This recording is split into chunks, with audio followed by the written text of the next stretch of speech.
Hey guys, welcome to the channel. As you see in the thumbnail, what if Issei fall in love with Venelana Gremory Part 1. Before I start, please do support for more awesome content and subscribe my channel and like this video and also share this video with your friends. I have created my other videos playlist, there you can watch my all videos easily, check out as well. And also check previous parts of this what if. Let's start this video. Underworld, the office of Mayu Ajuka Beelzebub. Formerly Asterisk. The communication circle appears in front of Ajuka, it activates and is now showing a devil in a workman's uniform. Sir, we just uncovered something here that you need to see immediately. Okay, I will be right there. Responds Ajuka. He initiates a transport circle and steps in to reappear at the dig site in an old section that was destroyed during the Great War. So, what is so important that I am needed here? Well, sir, you need to see this for yourself, answered the worker who called him. The worker leads him to a lower level to where a dig site has been worked down to a lower level of the building that used to stand on this spot. In the center is a cylindrical, metallic container about 7 feet tall and 4 feet wide and has what looks to be a primitive electronic display that reads stasis active. There are also several buttons, one being larger than the rest and reads awaken. Ajuka looks at the workman, then looks at the buttons and without hesitation, pushes the awaken button, much to the chagrin of the workman. The container begins to rotate and what looks like an outer sleeve lowers to reveal a person standing upright. Said person appears to be a male child, approximately 6 years old, with long brown hair. As soon as the outer sleeve lowers all the way, a loud click is heard and the child collapses, but Ajuka reaches him and catches him before he hit the floor. Let's get him to the medical facility as quick as we can. 3 weeks later, Ajuka Beelzebub is at the medical clinic visiting the boy, who has just woken up an hour ago. Hello young man, how do you feel? Asks Ajuka. The boy looks at him for several seconds and asks, where is my mom and dad? Well son, we need to know your name and where you live to contact your family to let them know you're safe. The boy again looks at him for several seconds, with his brow knitted, trying to determine if he can trust this man in front of him. My name is Issei Andromalius, my dad is Thager Andromalius, and my mom is Salia Andromalius, but most people just call my dad Prince Andromalius. Ajuka's face lost all color, and he almost fell to his knees as he steadied himself. He looked at the child and wondered how he is to tell him that his family, house and everything connected to him is extinct. Ajuka takes a few moments to steady himself and take a few deep breaths.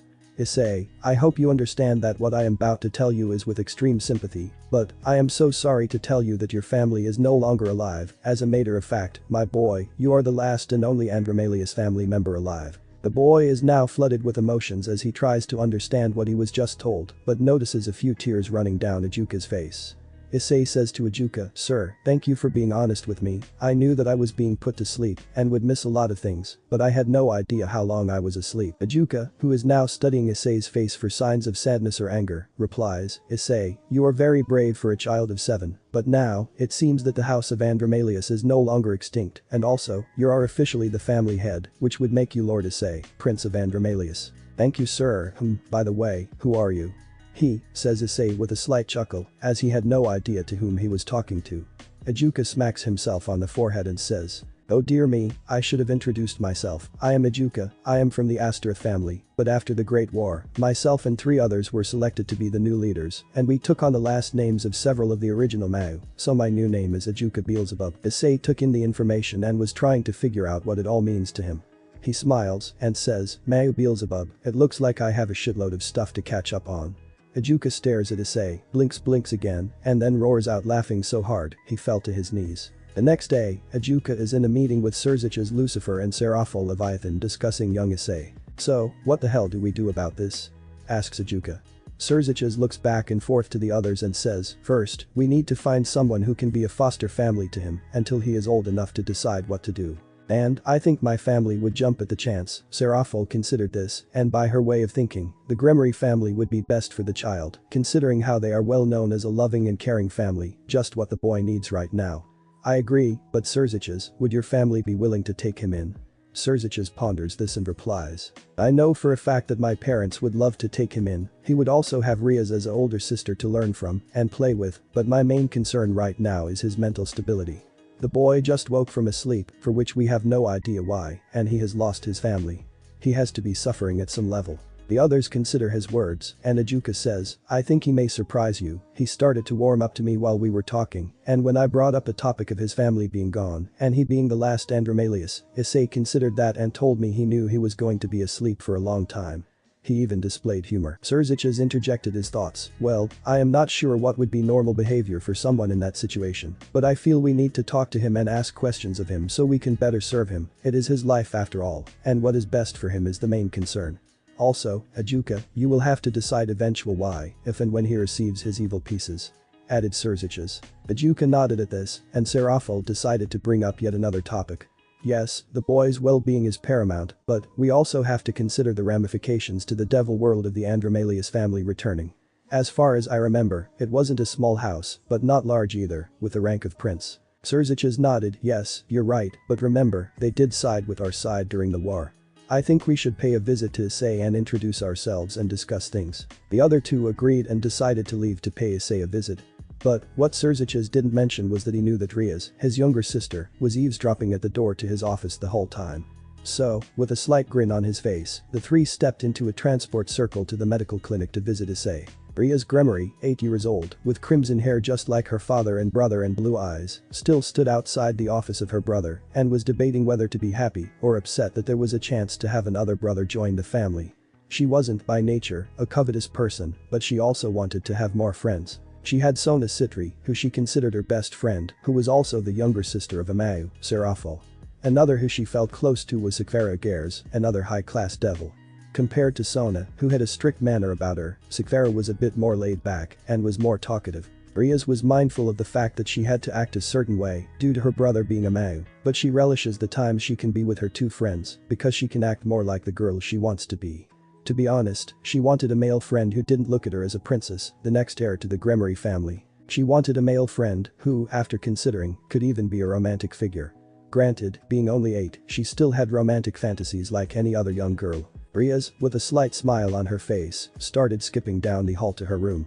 Medical clinic. Ajuka, Serziches and Serafal all arrived at the clinic and entered Issei's room. Issei sat up when they entered and nodded his head to Ajuka. Hello Mayu Beelzebub, it's nice to see you again. Hey now, I told you to just call me Ajuka for now, formalities can come later. Said Ajuka with a toothy grin.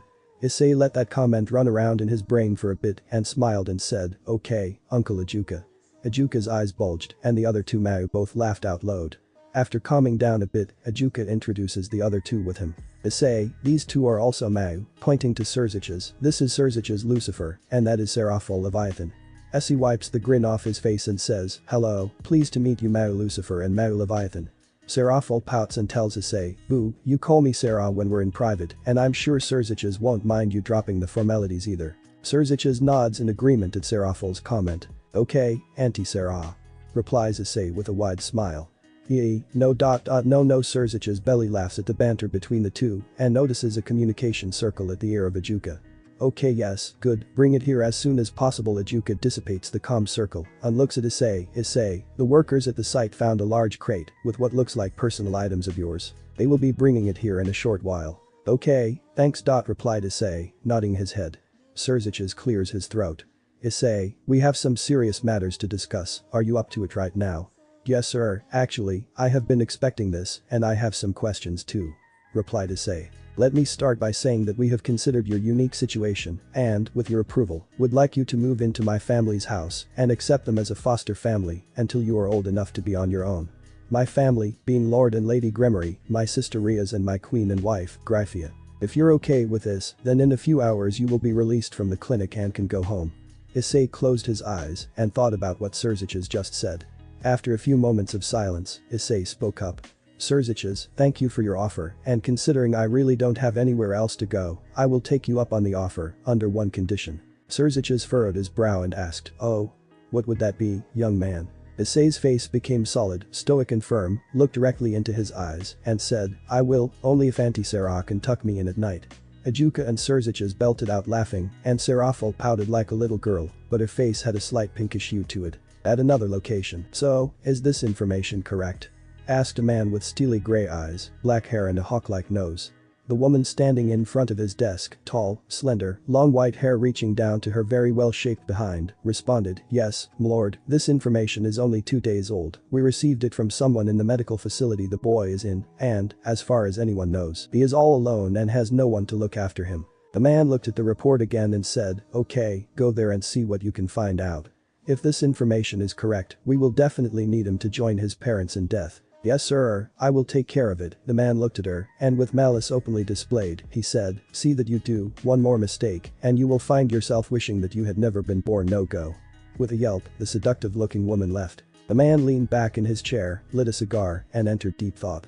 Who would have thought that Thager found a way to save his son? Fuck. I don't need this to happen now, the brat needs to die. Gremory house. Riaz is sitting on her bed, talking through a calm circle with her friend Sakvara. I'm telling you, I listened at the door and heard it myself. They are bringing a boy here to live with us. I don't know too much, but I will let you know as soon as I do. Knock knock. Came a rapping at her door. Si-chan, I have to go, talk to you later. Riaz dissipates her calm circle and answers. It's open, come in. The door opens to reveal her brother. Riaz, we need to talk about something important, are you available? Says Serziches with a serious look on his young face. Riaz knows that it is about the boy she heard about while listening at his office door. Sure, come in. Medical clinic. Issei is now dressed in black denim jeans, red tee and black boots that look like a cheap ripoff of Doc Martens. Just about an hour ago, a nurse came in and unhooked his IVN monitor and handed him the cloths which were dropped off by Ajuka. Issei is now looking through a metallic box about 2 feet wide on each side and about 1 foot deep. Inside were photos of him and his parents, 2 signet rings that he knew were his father's, and a small black velvet box. He knew what the rings were, one with the Andromelia sigil and the other which appears to be a hand holding a snake. What really got Issei's attention was the small box, which he opened and contained a gold disc about 4 inches in diameter and 1/4 inch thick. The disc is a larger form of the Andromelia sigil. As Issei was holding the disc, the door to his room was slowly and silently opening behind him without his notice. The tall, white-haired woman was opening the door slowly to make sure no noise was made to alert the boy. She had a weapon that looked like a gun, but instead of bullets, it fired a beam of demonic energy.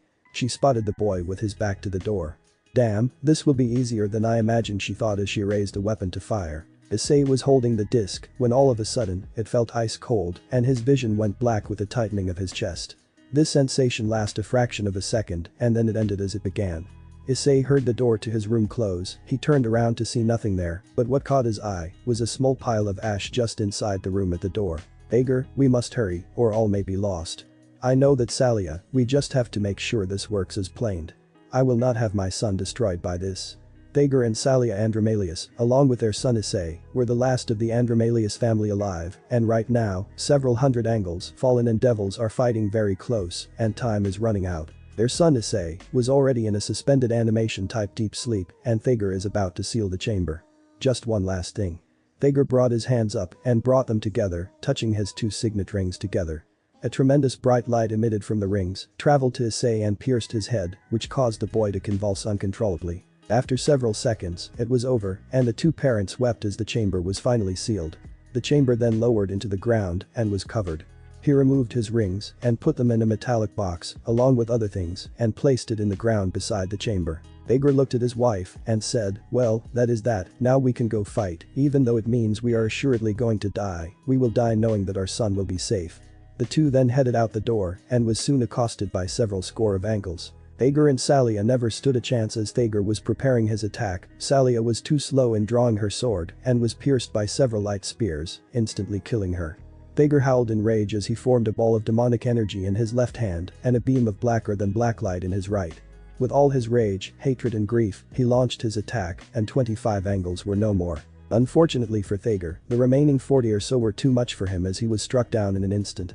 The last thought that ran through his mind was that Issei was going to be safe. Underworld. Serziches and Issei were sitting aboard the Gremory train, traveling from the clinic to the Gremory home. After a few moments of silence, Serziches clears his throat. So, Issei, we have about an hour or so till we get home, is it alright if I ask you some questions? Issei responds with a nod. Sure. Okay, so tell me, you mentioned that your parents told you ahead of time that you would be asleep for a long time, did they mention why? Asks Serziches. Issei thought for a moment and replied, yes, they said that since everyone else in the family was killed and it wasn't looking good for us to survive the war, they decided this was the best chance for the Andromelius family to remain in the underworld. They knew that after the war, there would be a group who would try to stabilize the Devil Society and were planning to side with them, but they didn't know if they were going to survive that long and decided to use their new technology and save me. Answered Issei, with a sad expression. Serziches put his arm around the boy's shoulder and comforted him. It's okay, things will be looking up from now on, you will have a new family, with us, and a new sister. Issei looked at him and had a slight smile on his face and said, what is my new sister's name? Her name, replied Surziches, is Riaz, and she is a year older than you, well, physically at least, since you were suspended for several hundred years, you are still only 7 years old. Issei nodded and replied, kinda scrambles the brain, huh? With a smirk. Surziches grins and tells him, you're pretty mature for a 7-year-old, what's up with that? Issei gets a slight grin on his face from that. Well, my parents said that when I was 4 or so, I acted like a young adult. I kinds always tried to act like my dad, as I wanted to be just like him. He was honest, caring and well respected by most, and that's how I want to be. Issei said this with a smile on high face, and you could tell it was said with pride. Great, looks like you will fit right in with us. They started discussing various things after that. Riaz Gremory, daughter of Zeodicus and Venelana Gremory and sister of Surziches Lucifer, was getting dressed in her room after being told by her mother that her brother was arriving with a boy who would be joining their family as of today. They said his name was Issei, and he was a year younger than her. They did not mention to her about his long forced sleep or his heritage. They are going to let Issei tell it to her and that they will be having a formal dinner to welcome him. Riaz was torn between excitement and jealousy. Why did they need to take him in? This is her family, and no outsiders were needed, but then she realized how callous that was of her and regretted thinking that. She decided then and there to put her best face forward and welcome him to the family as best as she could. Just as she was finished dressing in a red satin gown that was a bit shorter than most and, even at 8 years old, showed that she definitely was a girl, her crimson hair done up and her makeup just right, her mother told her they were here. With her heart slightly aflutter, she joined her mother to greet the boy. As she watched Surziches enter the house, she notices the boy with him. Ria's reaction to seeing Issei was a mixture of elation and sadness. Elated that he looked cute and held a mature demeanor, and sad knowing that he had lost his entire family at such a young age. Something inside Riaz was stirring, a feeling that told her she needed to take the boy and show him that life can be fun, exciting and filled with wonder and love. Issei looked at Zeodicus and Venelana and bowed with his head held low. Thank you for allowing me to be here and for giving me a chance at a new family. Issei remained like that until Venelana said to him, dear, please raise your head. We are happy to welcome you to our family and, hopefully, in time come to see us as your family and you, ours. Issei raised his head with tears running down his face, but smiled and said, thanks. Riaz decided to introduce herself to Issei, seeing that everyone else was caught up in the moment. Hello Issei, I am Riaz, I hope you and I get along. With a smile, she walked up to Issei, used a hand to wipe the tears from his cheek, and grabbed him in a hug, holding tight. Surziches and his parents were astonished and taken aback by this, but were smiling at her action. Issei, who was too focused on his foster parents, was suddenly accosted by the girl as she held him in a bear hug.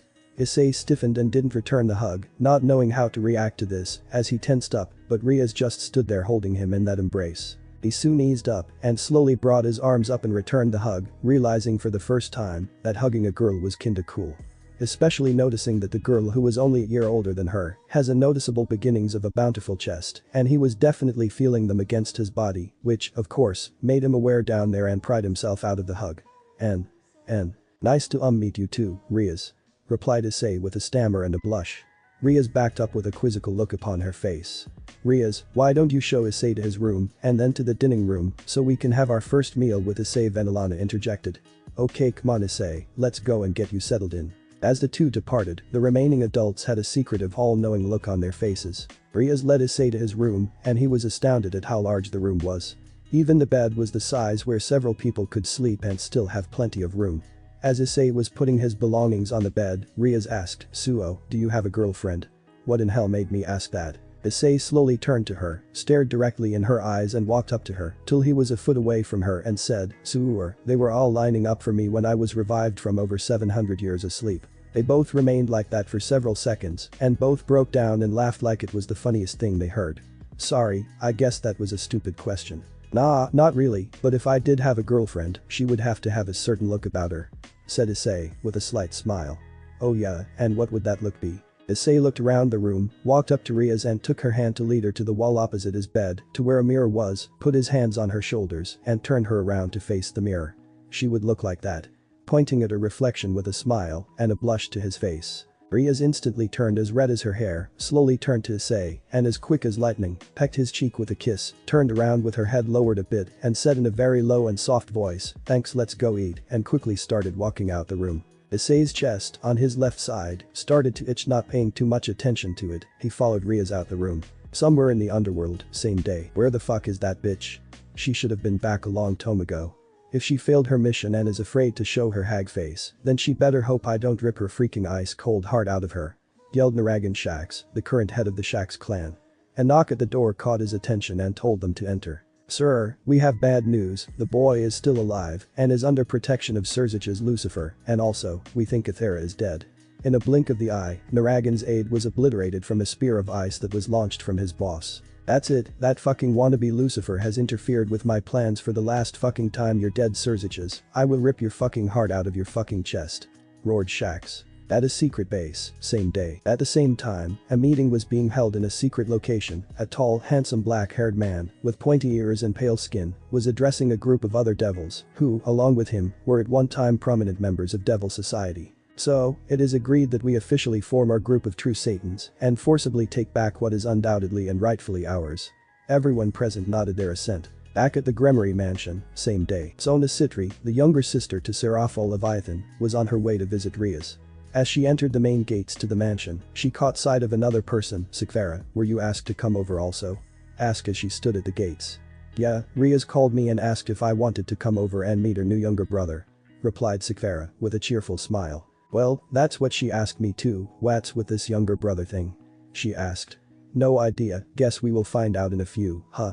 As the two headed towards the mansion, Sona was asking herself, just what game is Rias playing? Ajuka Beelzebub's workshop, same day. Ajuka was seated at one of the many work tables in the room, and in front of him, on a chessboard that was atop a magic circle, that had several concentric rings with each other ring rotating in opposite directions. Atop the chessboard was a full set of evil pieces. They were black in color, with silver highlights. The initial process is complete, all that is needed now is to implement the final activation sequence. Surzich's was seated next to him, and said, why are you so motivated today? I thought we were just going to give him a set that was activated already. Ajuka took a break from the formula circles he was manipulating and looked at his childhood friend. Well, with this new activation sequence I have been working on, there might be a better chance of obtaining a mutation piece. Also, this is the first set to be produced using the newer production method that we came up with and agrees. Stated Ajuka. Also, this new activation sequence will let us know instantly how many, if any, are mutations. Surzich's ponders this and asks, do you plan on adding any unusual or different functions in this set? Ajuka smirks and replies, nah, I'm going to rely on a natural combination in this set, since it is Issei we are talking about we both know that there are hidden powers in him, and he has yet to know what they are, and I don't want to screw him up with predetermining what those powers are. Gremory Mansion, same day. Sikvera, Sona and Rias are walking the well-lit halls of the mansion, headed to Issei's room. They arrive at his door and Rias knocks. Issei, are you there? I have some friends I would like you to meet. After no answer, Rias opens the door and all three girls see Issei sitting on the floor, sitting in a Caesar position, with his hands on his knees. Rias calls his name, with no response and walks up to him and taps his shoulder, still no response. Finally, being a little perturbed, Rias knocks on his head. Hey, Issei, you home? Issei, without opening his eyes, says, sorry, not home right now, please leave a message. And smiles. The other two girls try to hold in their laughter as Rias smacks his head. Seriously Issei, get up, I want you to meet my beast friends, Sona and Sikvera. Issei suddenly realized that he and Rias are not alone and scrambles to get up and put a shirt on. After donning a shirt, Issei looks at the two girls. Hello, I'm Issei, pleased to make your acquaintance. Hi, I'm Sikvera Gares, pleased to meet you.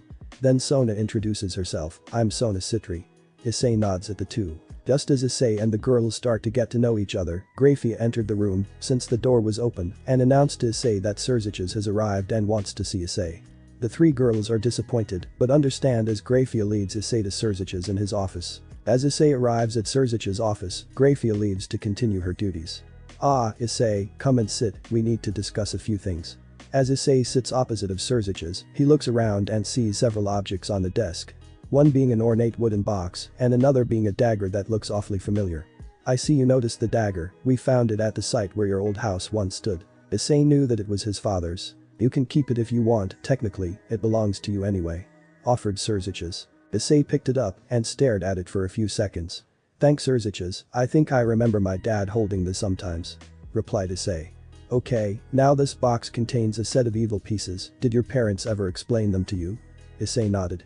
Yes, although, my mother said that wasn't going to get them till I turned 12. Well, Ajuka, and the rest of us Mau, decided that since you will start to train here in a few weeks, we would present them to you now. Although, we want you to wait till you start a peerage. Issei looked at his brother with a perplexed look. Train? Train for what? Surziches, with a serious look, says, Issei, even though you are only 7, whether you realize it or not, you are the head of the Andromalius clan, and as such, you will have responsibilities and duties as such. We are still debating when to announce it, but we will have to let the rest of the Devil Society know that your house, which is of the 72 pillars, is no longer extinct. Issei looked a bit worried as to how to react to this. Surziches sees the look on his face. Relax, Issei, we will not just throw you into the fire, per se, that is what the training will be for. Between myself, Grafia, Ria's mother and father, and others, you will be in good and capable hands, so no need to worry. Says with a smile. Issei visibly and physically relaxes. Now, there is a more serious matter we need to discuss. Again, I know you're young, but we need to make sure your house lives on, and since you are the only Andromalius, we seriously need to consider something to help keep it so. Issei started to wonder where this is going. We need to select a girl for you to marry. Issei stared blankly at Surziches for a few seconds and slowly realized what he said. Issei's eyes bulged, his heart rate increased, and stood up to exclaim, married. Venelana Gremory, who looked like an older Rias but with shorter hair and brown in color, had Issei's right hand on her waist and left hand in her hand. With only a few inches between them, she was teaching him to dance. The music was a classical piece, which was the current fad in the Underworld. As the waltz was being performed, Venelana was imparting important information to him that made his face turn red as Ria's hair. The man needs to take the lead on the dance floor, as well as the bedroom. He must know when to take charge and when to follow a woman's lead. That is the job of a man. Issei couldn't fathom why she was telling him this and was really starting to feel uncomfortable. Oh okay, Venelana smiled, stopped dancing, and looked into Issei's eyes. Oh, do relax dear, we are just talking. For you to be embarrassed by this, how will you ever hope to face all the ladies at the party? What party, Venelana? Issei dear, how many times must I tell you, it's mother or mom, not Venelana. Sorry mother, replied Issei with a slight grin. As for what party? It's the party to introduce you to the Devil Society. You do remember Surziches telling you about this, correct? With a nod from Issei, she continued, well, whether you realize it or not, once word gets out that you are not only a high-class devil, but also the head of the Andromalius clan, which, I am sure you know, means you are practically royalty. The young ladies will swoon to you like a hummingbird to nectar. Well, will Rias, Sona and Sakvara be there as well? Asked Issei. Venelana raised an eyebrow. Yes, those 3, among many more will be there. Issei visibly relaxed and said, good, as long as they are there, and especially Rias, then all the others won't really matter anyway. Really well then, we will wait and see what happens. Issei wasn't sure to make what she meant by that remark, but decided to concentrate more on the dance. Later, after the embarrassing dance lesson, Issei was in Surziches' office, sitting across from the Satan. Surziches was holding Issei's rings that he inherited from his father. Issei, these rings, how much do you know about them? With a distant look upon his face, Issei replied, well, I know that one is the family crest, and dad always wore both rings. I don't think I ever noticed a time when he wasn't wearing them. Surziches nodded and continued, and, do you know what demonic power the Andromalius clan is known for? Well, my dad started to teach me about it. He said that we, the Andromalius, were holders of a very powerful force. He said that it would take years of training to master it, but he also said that he thought I held more power than him. Surziches nodded to Issei to continue. He said our power was threefold, the first, Dark Shroud. The second he called Ebony Light, and the third, Issei hesitated and almost didn't want to tell him.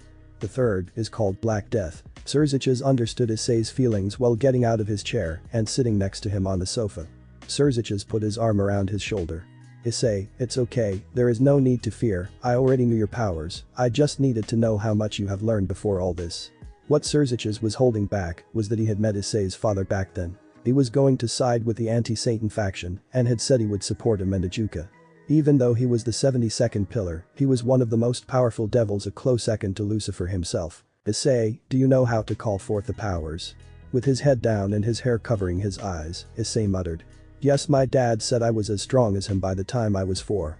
Surziches was taken aback by this. He was expecting Issei to, at the most, show a small fraction of only 1 or 2 of the triad, but not to be able to call forth all 3, especially at full power. He will definitely need to be evaluated, he thought to himself. Issei, would it be okay if you demonstrated your powers? In a controlled space, that is. Issei thought it over, and after realizing that if anyone can help him, it would be his brother and uncle. I don't know how strong I am, but I don't mind showing you, I trust you. Smiled Issei. Thanks for watching this video. Part 1 is over. If you really enjoy this video, like, subscribe, and comment down below, and turn on that bell notification. And also check out the playlist that I have created and enjoy.